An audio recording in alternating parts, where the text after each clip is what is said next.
Bonjour à tous et bienvenue sur cette nouvelle vidéo de l'école des coachs. Je suis Mathieu et j'espère que vous avez la forme. On se retrouve aujourd'hui pour une nouvelle vidéo.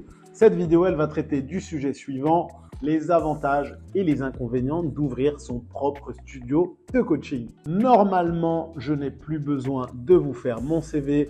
Vous savez déjà que je suis propriétaire du studio Ma Résolution à Colmar. Et si ce n'était pas le cas, maintenant vous savez. Plusieurs personnes et énormément de coachs ont cette réflexion de se dire « Et si j'ouvrais un studio de coaching ?» Alors, aujourd'hui, moi je me décide à vous faire un petit classement des avantages et des inconvénients. La question c'est commence-t-on par les avantages ou les inconvénients? Étonnamment, aujourd'hui je vais commencer par les inconvénients parce que figurez-vous qu'ils sont plutôt nombreux et qu'on vous a toujours dit qu'on vous dirait tout et qu'on sera toujours totalement transparent avec vous.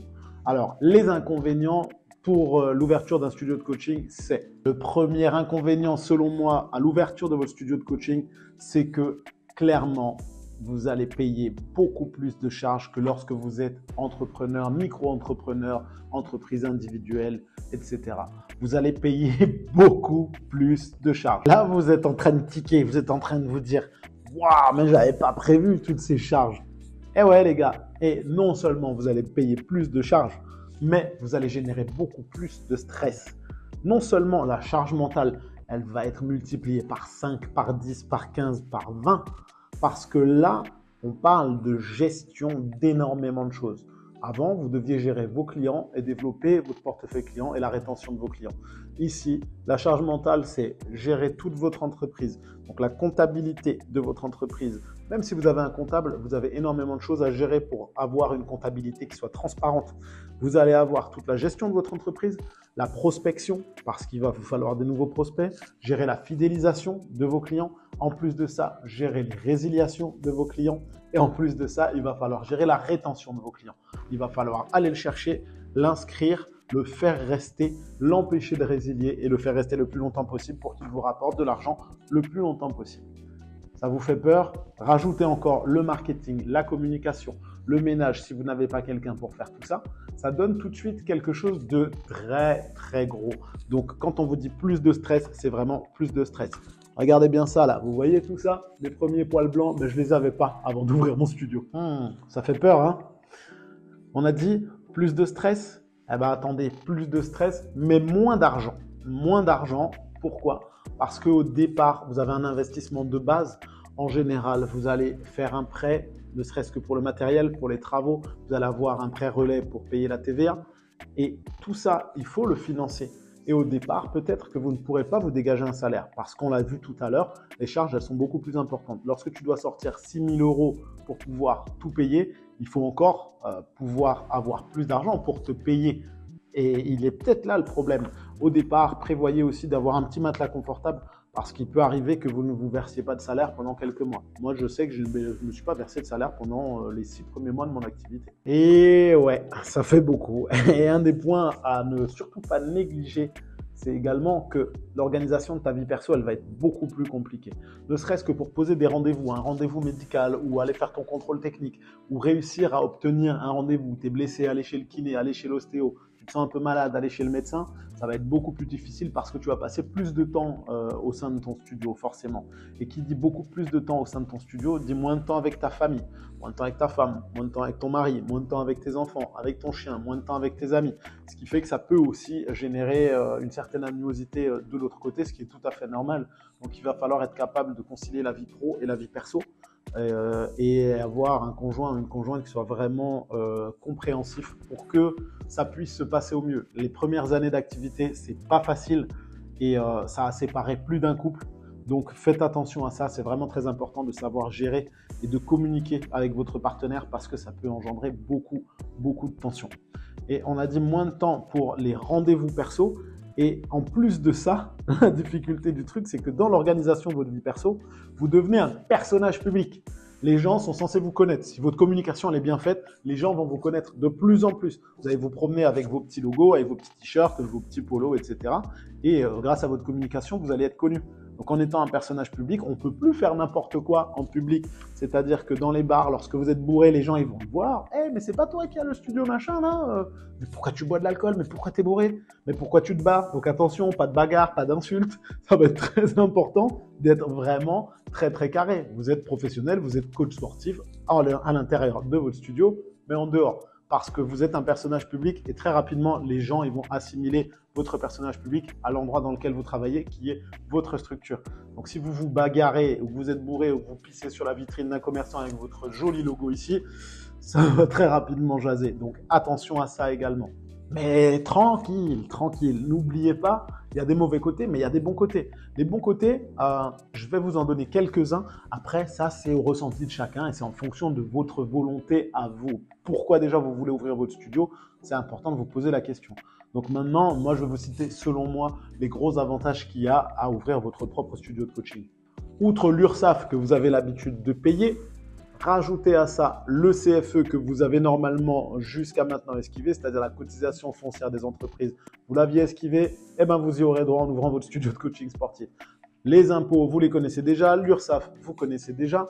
Rajoutez l'usure du matériel, parce que le matériel que les gens vont utiliser dans votre studio, il va s'user et il va falloir le repayer dès que le matériel sera trop usé. À ça, vous allez rajouter le loyer de l'endroit dans lequel vous exercez de votre studio. D'habitude, c'était peut-être un 300, 400, 500, 600 euros de loyer. Là, vous allez voir ça à la hausse. On est sur du 2000, 3000, 4000 en fonction de là où vous souhaitez ouvrir et en fonction de la surface que vous souhaitez employer. Vous allez avoir un loyer qui est quand même plus ou moins important. Et à ça, rajoutez encore votre électricité, surtout à l'heure actuelle en 2024, l'électricité, ça fait très mal. Vous avez l'eau et je vous jure que ça peut aller très vite. Il suffit d'avoir des douches, il suffit d'avoir des gens qui ont tendance à oublier d'éteindre les robinets et ça peut aller très très vite au niveau de l'eau. Rajoutez la SACEM parce que vous allez utiliser de la musique comme support et même pour créer une ambiance.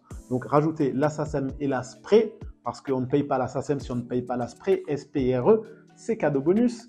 Et rajoutez encore à ça Internet et vous allez vous rendre compte que les charges, ça peut chiffrer du 3, 4, 5, 6 000 euros de charges tous les mois. 6 000, peut-être 7 000, peut-être 8 000. Ça dépendra aussi du loyer que vous allez payer. L'avantage numéro 1 pour moi, c'est l'accomplissement personnel. Parce que c'est une fierté pour moi.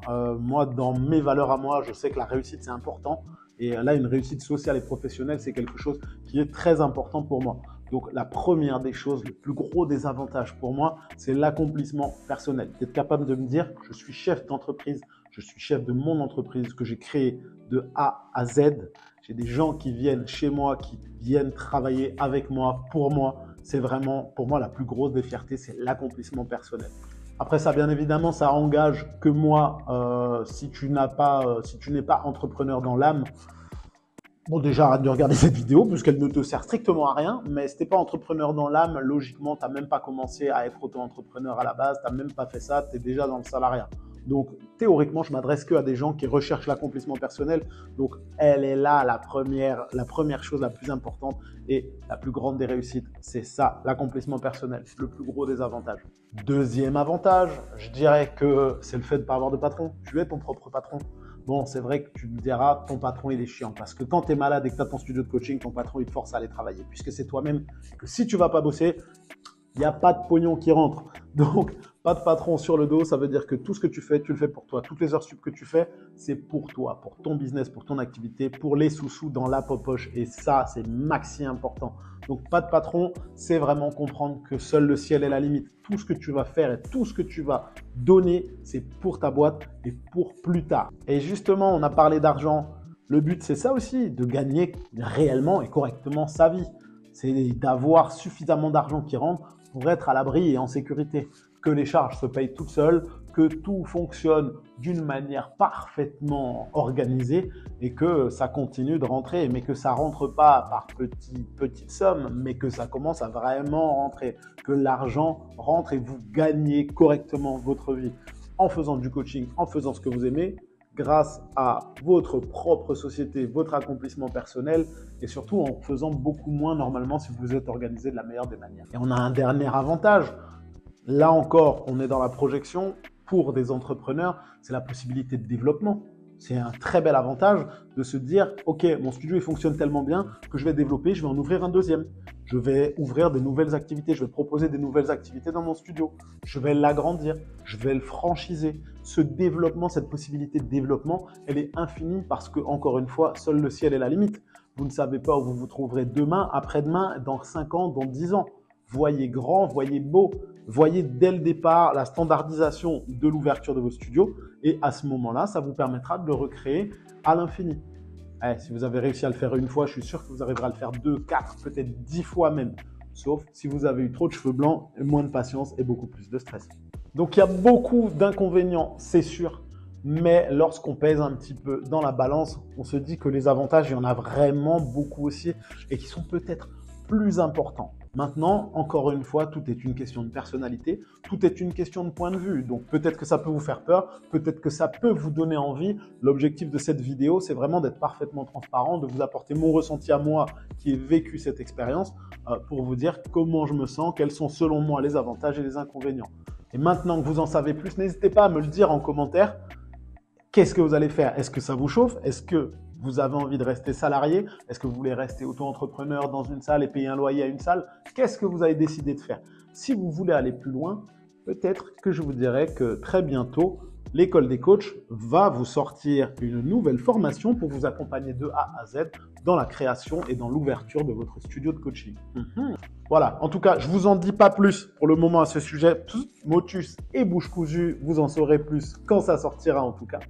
Et c'est déjà la fin de cette vidéo. J'espère que ça vous a plu. N'hésitez pas à nous le dire en commentaire. Pour notre part, on va se retrouver très bientôt, que ce soit sur YouTube ou sur notre podcast L'heure des coachs que vous retrouverez sur Spotify, sur YouTube et dans le monde entier. À très bientôt. Merci d'avoir suivi cette vidéo. C'était Mathieu. Ciao, ciao.